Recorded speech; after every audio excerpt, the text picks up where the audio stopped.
Have you ever been gripped by fear so intense that it freezes you in place, making every step feel like an insurmountable challenge? How many times have you turned away from life's greatest opportunities because the fear of failure held you back? You are not alone. Since ancient times, fear has been a shadow over humanity. But what if I told you that the greatest minds in history have faced these same storms and emerged victorious? Marcus Aurelius, the most powerful emperor of Rome, contemplated death, failure, and loss daily. Yet, instead of being crippled by these thoughts, transformed them into strength, leading an empire and laying down the foundations of a fearless philosophy. Today, we explore those very principles. If you're searching for a way to conquer the fears you've kept hidden, do you want to regain the confidence and courage to pursue your dreams? Then you've arrived at the right place. In this video, we will uncover the golden principles of Stoicism, timeless philosophy that has guided millions across the world to live a life free from fear, full of meaning and unshackled. Imagine a life where fear is no longer a barrier, but a stepping stone to progress. Imagine facing every challenge with unshakable calm and confidence. You might wonder, how do I achieve this? The answers lie in the ancient wisdom that has withstood the test of time. Let's discover and apply them to your life today. Welcome to Overcome Fear, the Stoic's Guide to a Fearless Life. This isn't just a video. It's a journey. Your journey to conquering fear and unleashing the inner strength that lies within you. Let's begin right now. Part 1. Understanding fear. Before we can overcome fear, we must first understand it. What exactly is fear? Where does it come from? And why does it hold such power over us? Fear is a natural emotion, integral to human survival. It emerges when we perceive a threat, whether it's a tense conversation or a life-threatening situation. But in today's world, where physical danger is no longer our primary concern, fear persists, sometimes becoming a barrier that prevents us from living fully. Fear's hold on modern life isn't always obvious, like facing a predator in the wild. It hides in worries about our careers, our relationships, and our future. Have you ever hesitated before taking on a new challenge? Or feared rejection when sharing your ideas? These fears, though not physically threatening, can provoke powerful reactions, just as if we were facing real danger. Fear often stems from negative thoughts and limiting beliefs about ourselves. We fear failure because we think it will define us. We fear rejection because we believe it proves we're unworthy of love or respect. And we fear death because it brings uncertainty, the end of everything we know. Reflect on the last time you felt afraid. Perhaps it was before an important speech, job interview, or even just stepping out of your comfort zone. How did you feel? Your heart races, your palms sweat, and there's a strong urge to retreat, to avoid the situation altogether. Fear can make us hesitate, procrastinate, and sometimes abandon what truly matters to us. Imagine a young person who dreams of becoming a musician, but he's terrified of being judged, afraid of failing, and fears that success will never come. This fear makes him hesitate, too scared to perform in front of others, too afraid to share his music with the world. Instead of pursuing his dream, he chooses safety, living a life incomplete, filled with regret and dissatisfaction. Why is fear so powerful? Because we allow it to dominate our thoughts and actions. Fear often arises from past negative experiences or societal influences. It's the mind's reaction when we feel out of control or uncertain about the future. We worry about things that haven't happened yet, fearing that the outcome will disappoint us, and so we choose avoidance rather than confrontation. To overcome fear, it's crucial to recognize that fear is not a fixed entity. It's a reaction of the mind, and we can learn to control it. First step is to become fully aware of the negative thoughts and limiting beliefs that fuel our fear. Once we identify what's creating the fear, we can begin to change the way we think and feel about it. Have you ever asked yourself what truly scares you? Is it the judgment of others, the fear of failure, or the uncertainty of the future? Take a moment to reflect on the negative thoughts and beliefs that are holding you back. Are you ready to face them and change your perspective? Start by writing down your fears. Don't shy away from confronting them on paper, because once you see them, they become more tangible and less overwhelming. Then ask yourself, what thoughts are feeding this fear? Are they really accurate? Can you change your mindset to reduce the power that fear holds over you? Talking to a trusted friend or seeking help from a professional can also be a way to start this journey. Understanding fear is the first step, but to truly overcome it, we need more than just awareness. We need specific tools and strategies to not only face, but conquer fear. And that's where Stoicism comes into play. Part 2. Stoic philosophy and how it helps us overcome fear. Stoicism, philosophy developed over 2,000 years ago, has provided countless individuals with the tools to navigate life's challenges. The lessons from this philosophy are not only timeless, but incredibly practical. They offer powerful strategies to help you overcome fear and live a life filled with courage, meaning, and freedom. Stoicism emerged in the 3rd century BC in Greece and was later widely adopted in Rome. This philosophy focuses on developing tranquility, self-control, and virtue. Stoic philosophers believed that true happiness doesn't come from external things, but from within, from mastering our minds and living according to nature and reason. But perhaps the most significant lesson Stoicism teaches is how to confront and conquer fear. Principle 1. The Dichotomy of Control. One of the most vital principles in Stoicism is the dichotomy of control. This principle teaches us that in life, some things are within our control, and some are not. Key to living a peaceful life is to distinguish between the two, and focus our energy on what we can control while letting go of the rest. Epictetus, one of the most well-known Stoic philosophers, said, "In our power are opinion, motivation, desire, and aversion. These things are naturally within our control. Outside our power are the body, property, reputation, and status. These things are naturally beyond our control." This means that we can control our thoughts, actions, emotions, and reactions, but we cannot control what others do, the events around us, or the outcomes of our efforts. Understanding and accepting this dichotomy is crucial for living a peaceful life and avoiding unnecessary stress. When we focus on what we can control, we free ourselves from the frustration and anxiety that come from trying to change the unchangeable. This shift in focus allows us to maximize our potential and concentrate on what truly matters. For example, in daily life, we often worry about things beyond our control, the weather, what others think of us, or things happening at work that we can't change. But if we pause and reflect, we realize these worries only add stress without providing any benefit. Instead, we should concentrate on what we can control, such as our reactions to these situations, how we treat others, and how we adjust our thoughts and actions.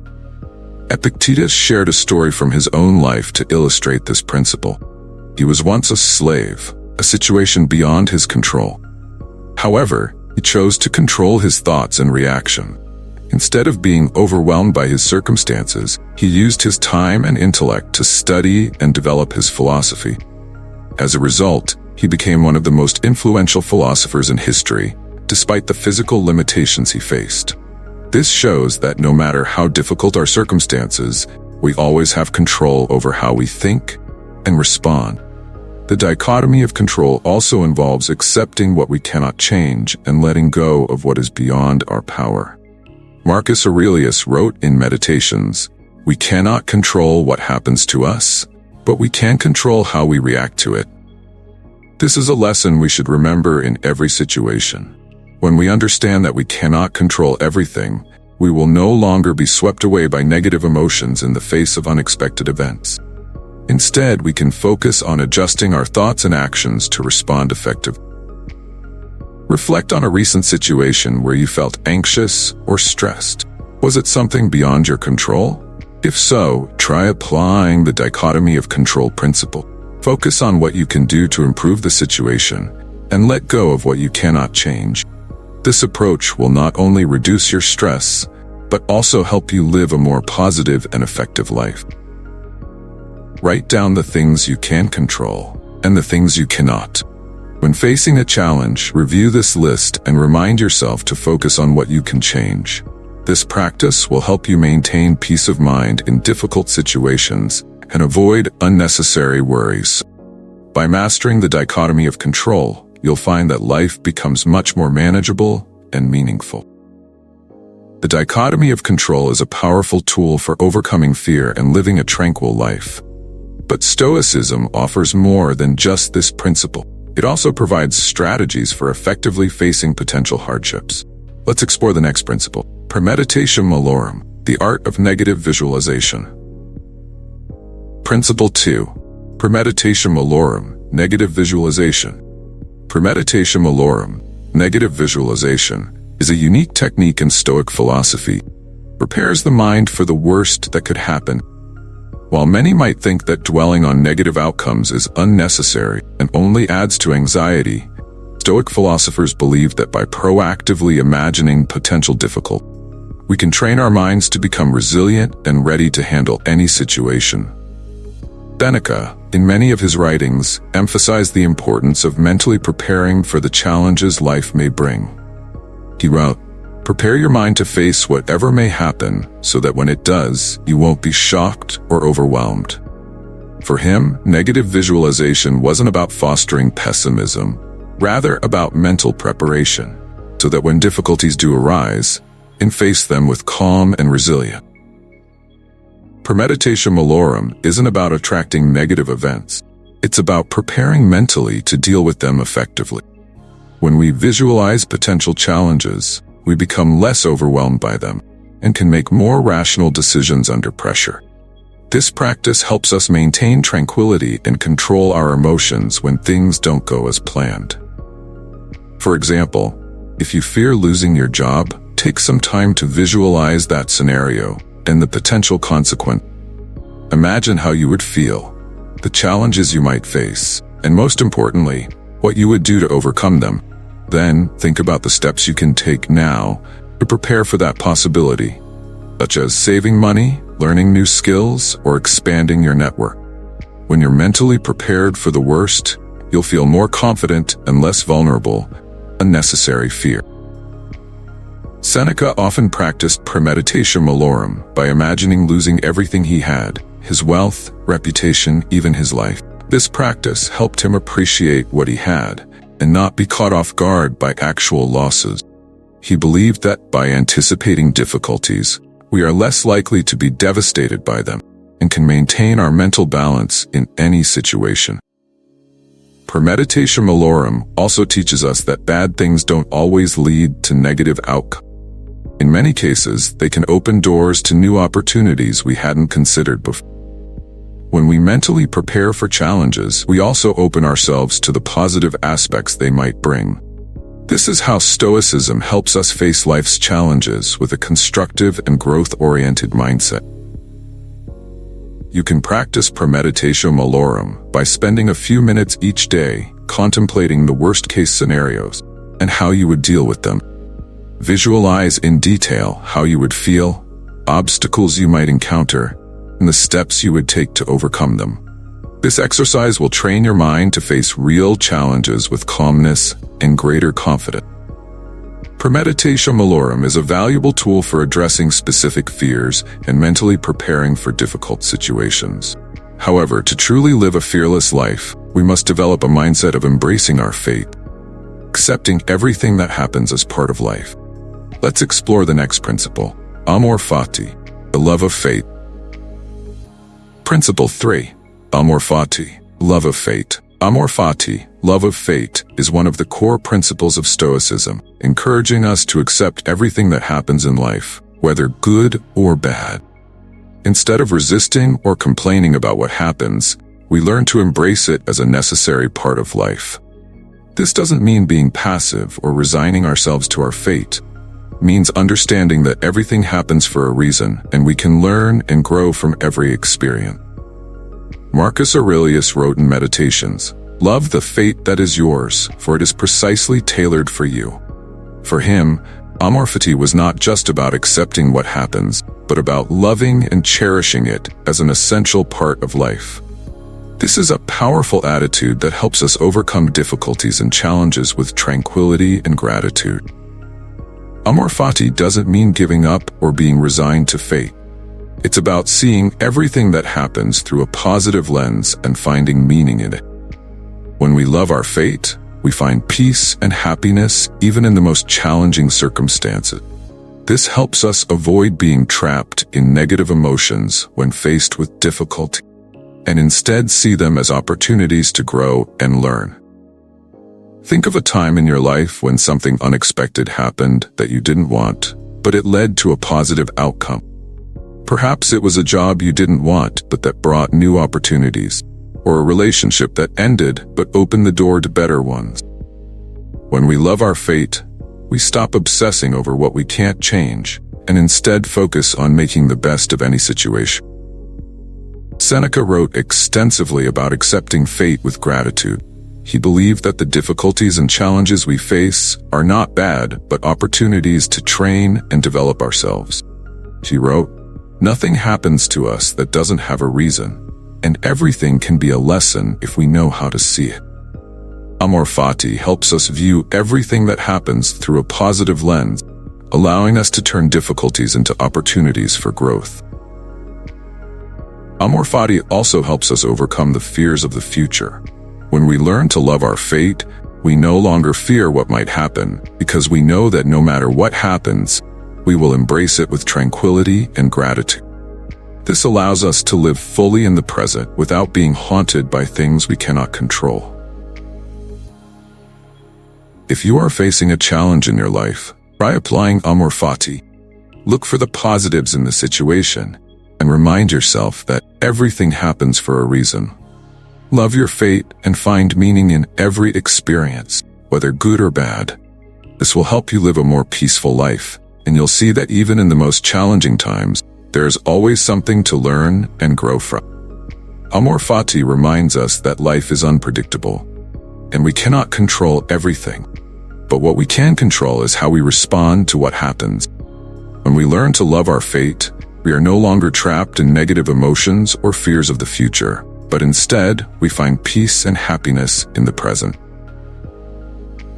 Try writing a letter of gratitude to fate for the challenges you've faced. Reflect on how those challenges have helped you grow and become stronger. When you appreciate your fate, you will find that life becomes more meaningful and peaceful. Amor Fati helps us face the inevitable truths of life and prepare ourselves mentally to accept them with peace. But it also reminds us of the importance of living in the present and cherishing every moment. This brings us to our next principle, Memento Mori, remembering death. Principle 4, Memento Mori, remember death. Memento Mori, remember that you will die. This phrase might sound daunting, but it is one of the most powerful reminders Stoic philosophy offers.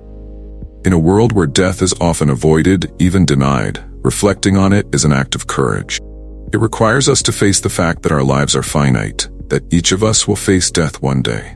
But rather than making us fearful, Memento Mori helps us live more fully.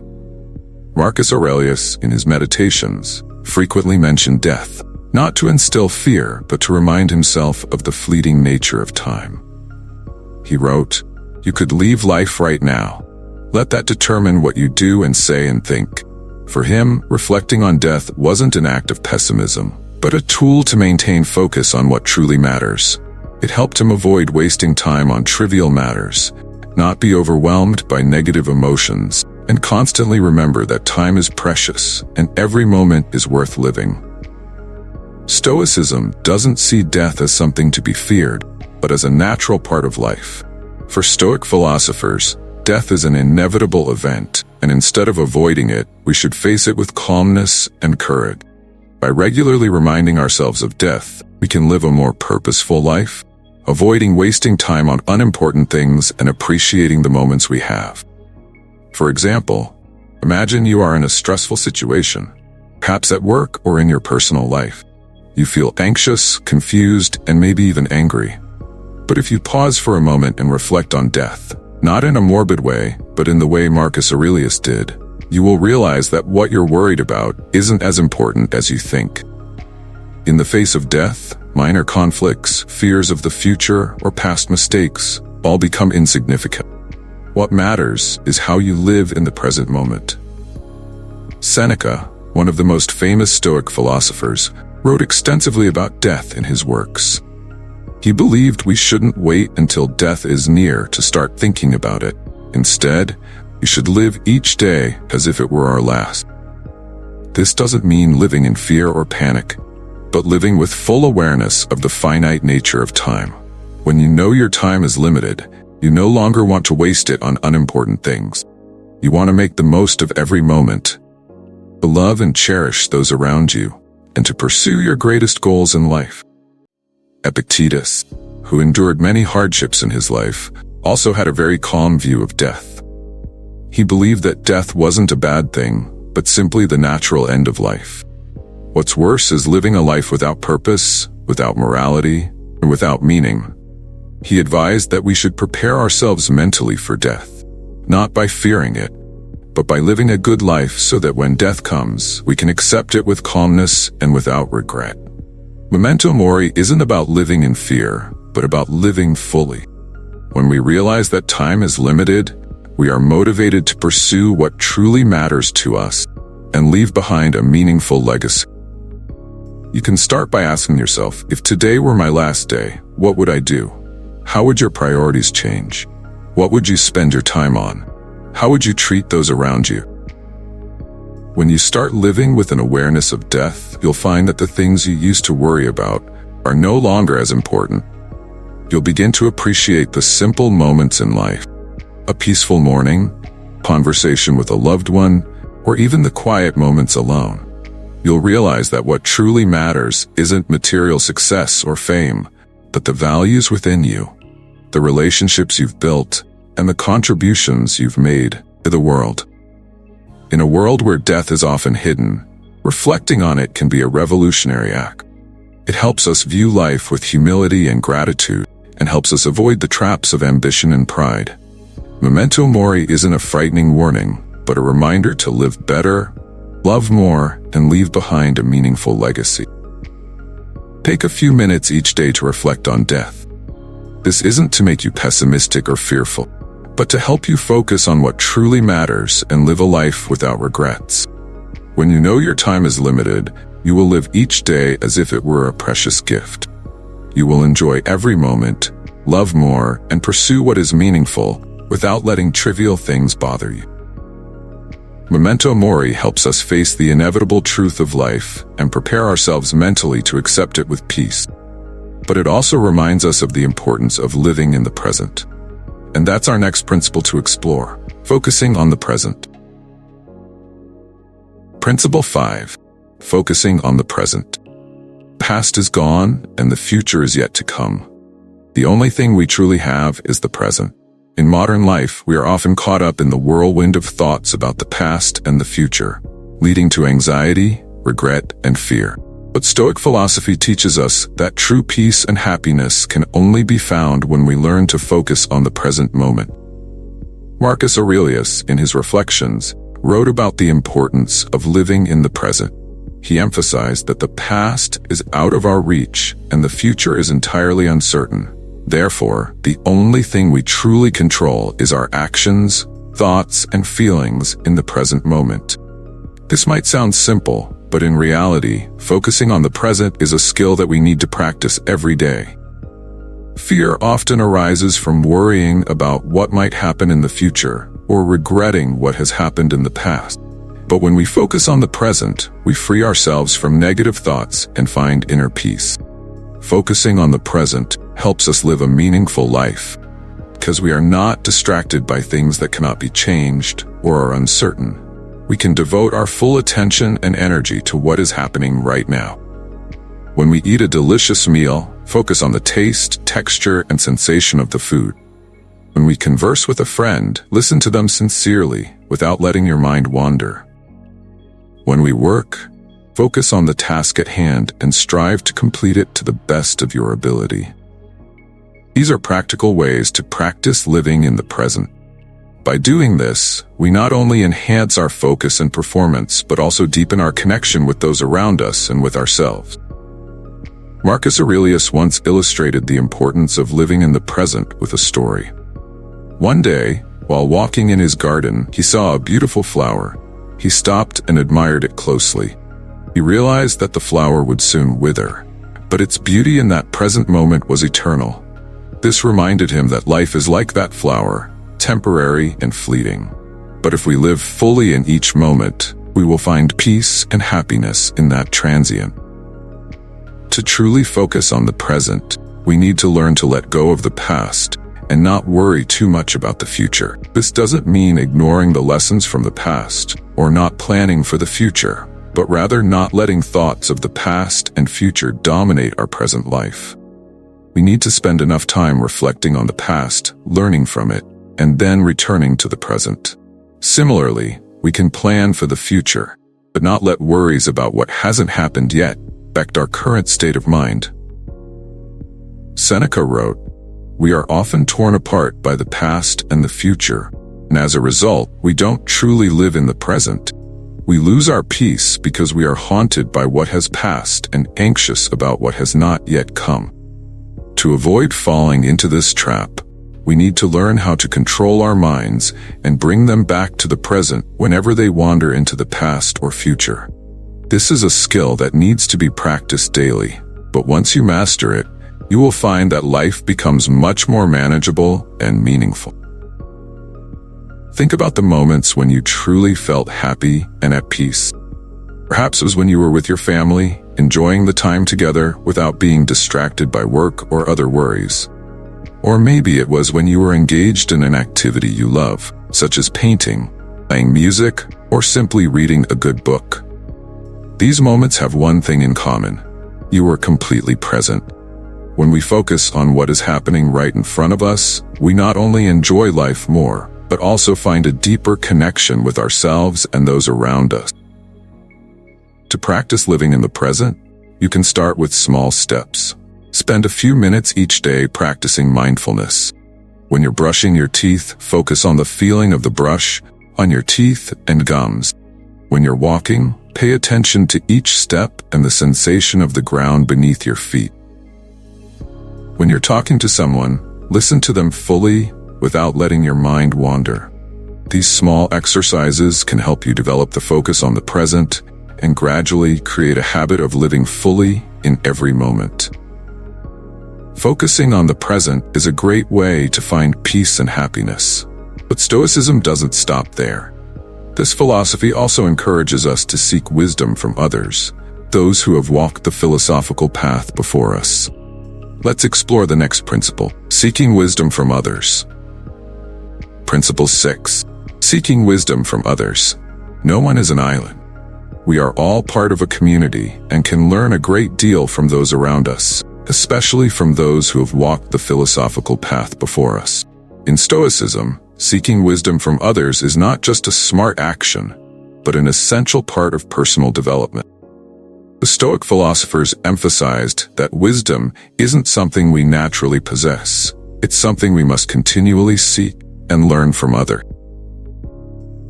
Seneca, in his letters to Lucilius, a younger friend and student, stressed the importance of learning from teachers. He wrote, "Listen to the advice of those who have gone before you, because they have faced the challenges you are now encountering. They have fought the internal battles you are now confronting, and they have found ways to overcome them." For Seneca, learning from those with experience was the quickest way to progress and develop oneself. Stoic philosophers like Marcus Aurelius, Seneca, and Epictetus didn't just teach wisdom, they practiced it in their daily lives. They constantly sought guidance from others, from books, from conversations with like-minded people, and even from those they disagreed with. For them, wisdom wasn't just about knowing many things, but about applying what they had learned to real-life situations. In his meditations, Marcus Aurelius reminded himself of the importance of seeking wisdom from others. He wrote, "Always be willing to listen and learn from others, because no one knows everything. Humility and learning is the foundation of wisdom." He didn't write these words just to remind himself, but to convey to others that no one is perfect, and we can always learn from those around us. Epictetus, who lived a life full of hardship, also emphasized that wisdom is not something we can achieve alone. He advised that we should seek guidance from teachers, from books, and from trusted friends. He said, "Seek out wise friends, those who can point out your mistakes without fearing to offend you. Such friends are priceless treasures." For Epictetus, a wise friend not only helps you see aspects you might have missed, but also helps you grow and improve yourself. In the modern world, seeking wisdom from others is easier than ever. We can read the works of Stoic philosophers, listen to philosophy podcasts, join online or offline discussion communities, and connect with like-minded individuals. These resources not only provide knowledge, but also help us feel supported and connected to a larger community. Seneca wrote many letters to Lucilius, each containing valuable advice on how to live, how to face challenges, and how to find inner peace.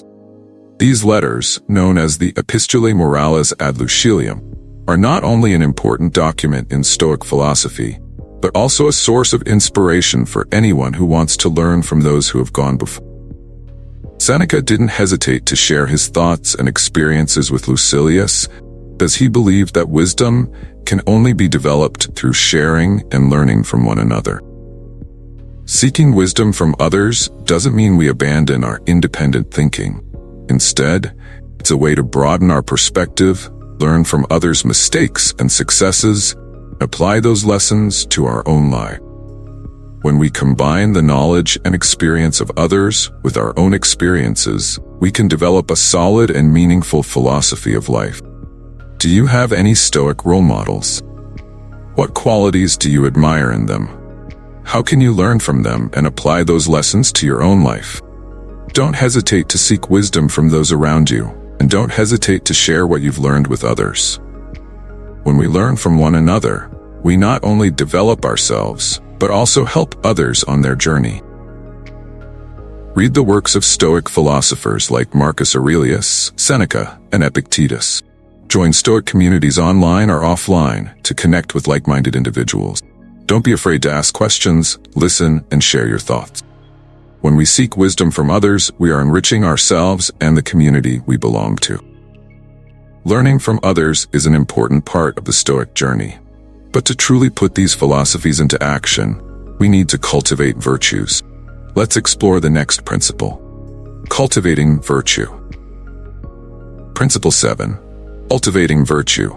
Stoicism isn't just about controlling the mind and emotions, it's also about cultivating good virtues, or arete. In Stoic philosophy, virtue is the foundation of a good life. The Stoic philosophers believed that true happiness can only be achieved when we live a virtuous life, meaning living according to core values and acting based on moral principles.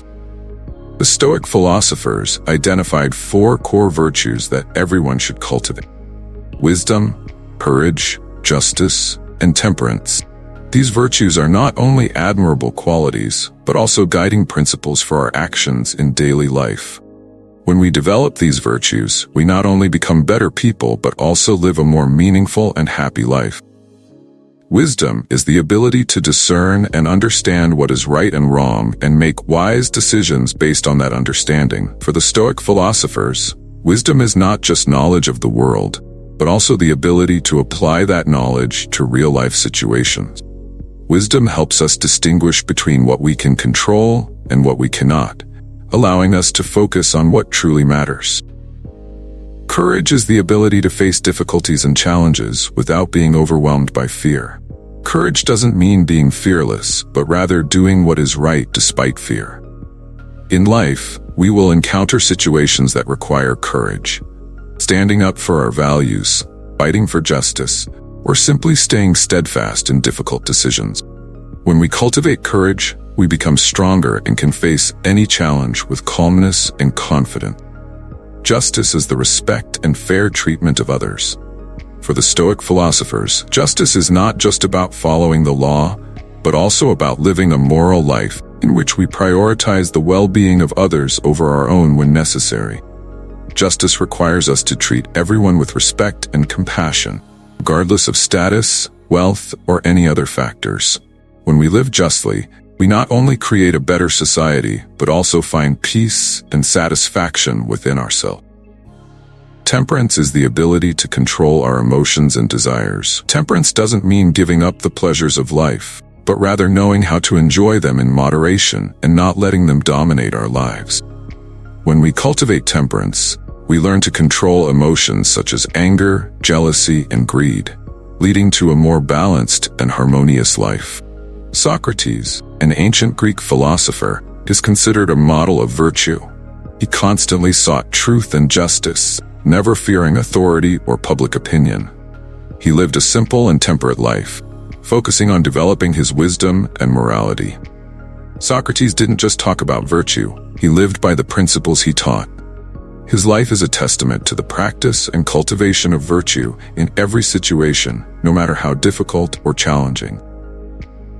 Cultivating virtue is a continuous and never-ending process. We need to constantly improve ourselves, learn from others, and face challenges to become better every day.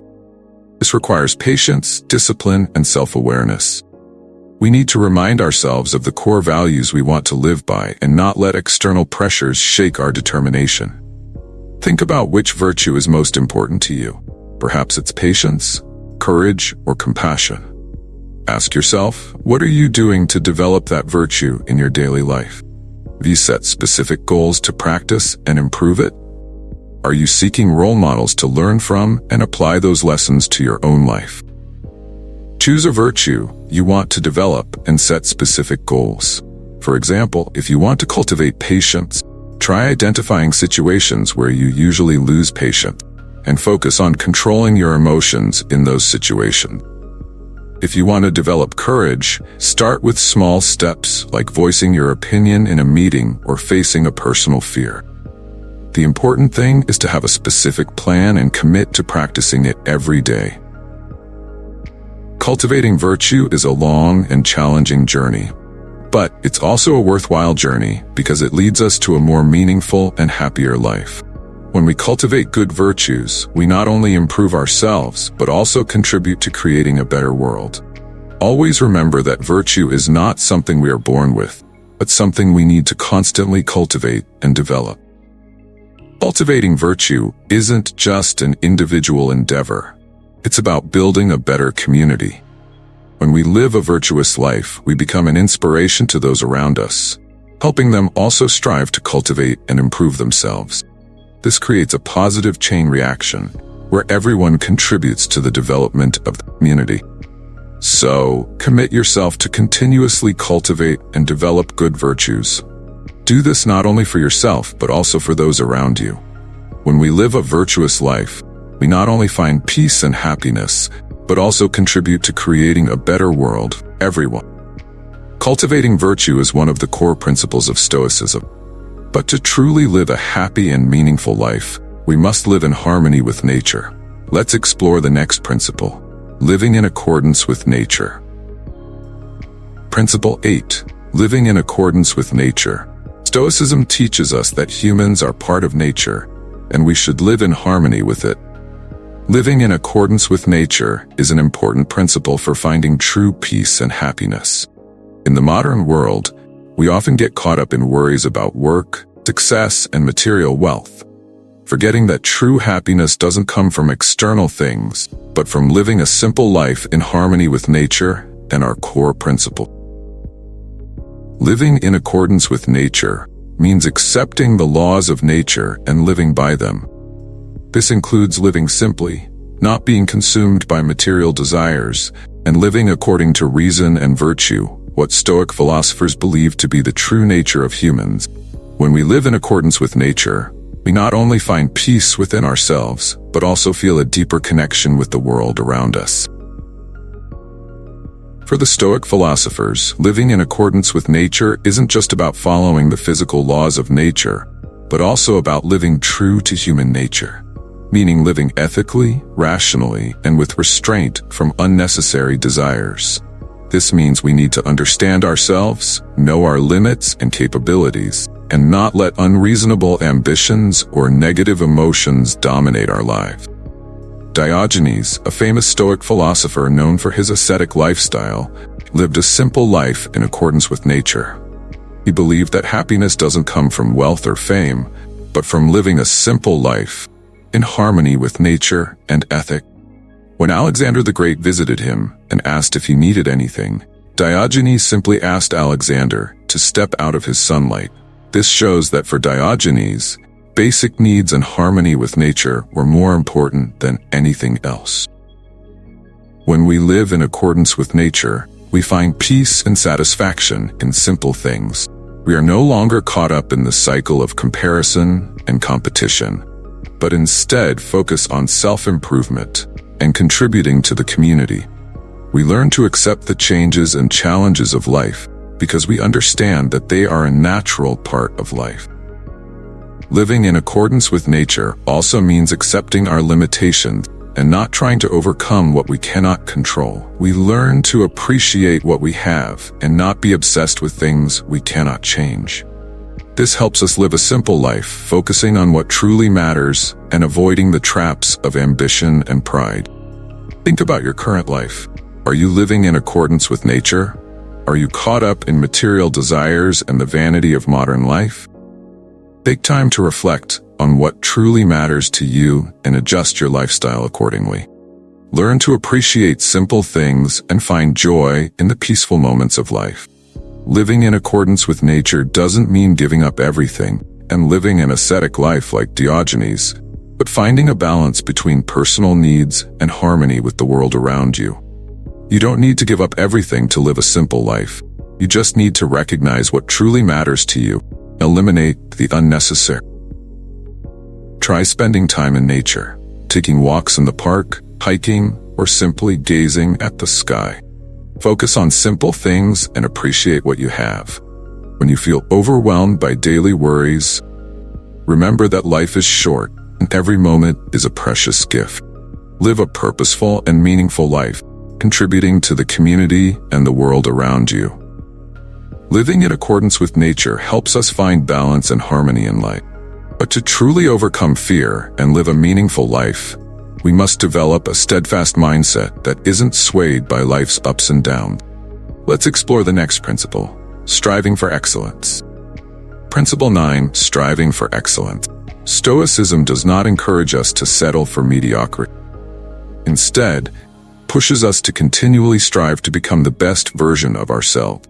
Striving for excellence isn't just about achieving great accomplishments. It's about the constant improvement of oneself, learning from mistakes and continually seeking perfection in every aspect of life. In Stoic philosophy, excellence, arete, is one of the core values. Arete isn't just about excelling in skills or professions, but also about excelling in ethics and spirit. It means living a virtuous life, working hard, and continuously striving to be the best version of oneself.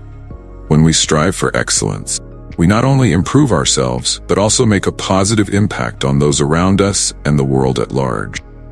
Courage to face challenges, wisdom to make the right decisions, justice to treat everyone fairly and with respect, and temperance to control our emotions and desires. These are the virtues that Stoic philosophers encourage us to cultivate. When we combine these virtues with relentless effort to improve ourselves, we are striving for excellence. Striving for excellence means continually learning, owning skills, and developing oneself. It means setting lofty goals and putting in the effort to achieve them while accepting that failure is part of the process. In life, we will face challenges and difficulties. But what matters is that we don't give up, that we persist and strive for something better. History is full of examples of people who have strived for excellence, not just in their professions, but in how they live their lives. One of the most notable examples is Cato the Younger, a Roman statesman and Stoic philosopher. Cato was known for his integrity, courage, and steadfastness in his principles. Even when faced with challenges and dangers, he remained true to his values and never wavered in the ideals he pursued. Striving for excellence isn't about being perfect. It's about constant progress and growth. It's about pushing beyond our limits and discovering our infinite potential. When we give our best effort, we can take pride and find satisfaction, regardless of the final outcome. What's important is knowing that we did everything we could to become the best version of ourselves. What goals do you want to achieve in life? What are you doing to make those goals a reality? Remember, the journey is more important than the destination. Enjoy the process of learning and growing, because that is how you strive for excellence. Set specific and measurable goals. Break those goals into smaller steps and track your progress. Seek support and guidance from those with experience. Don't fear failure. See it as an opportunity to learn and improve. As Marcus Aurelius said, the path to excellence is not easy, but it's the only path worth taking. On the journey to excellence, we will encounter difficulties and challenges. But what's important is that we don't give up. Excellence is not a destination. It's a continuous journey. Each day is an opportunity for us to improve ourselves and get closer to the best version of ourselves. Remember, no excellence comes without effort and perseverance. Striving for excellence is a never-ending journey, but along this journey, we must also remember that happiness doesn't just come from external success. It comes from inner peace. Stoicism not only teaches us how to achieve excellence, but also encourages us to seek happiness from within. Let's explore the final principle, seeking happiness from within. Principle 10. Seeking happiness from within. True happiness doesn't depend on external circumstances. It comes from within us. This is one of the most important lessons of Stoicism. In a world where happiness is often defined by wealth, fame, and power, Stoic philosophy offers a simple yet powerful message.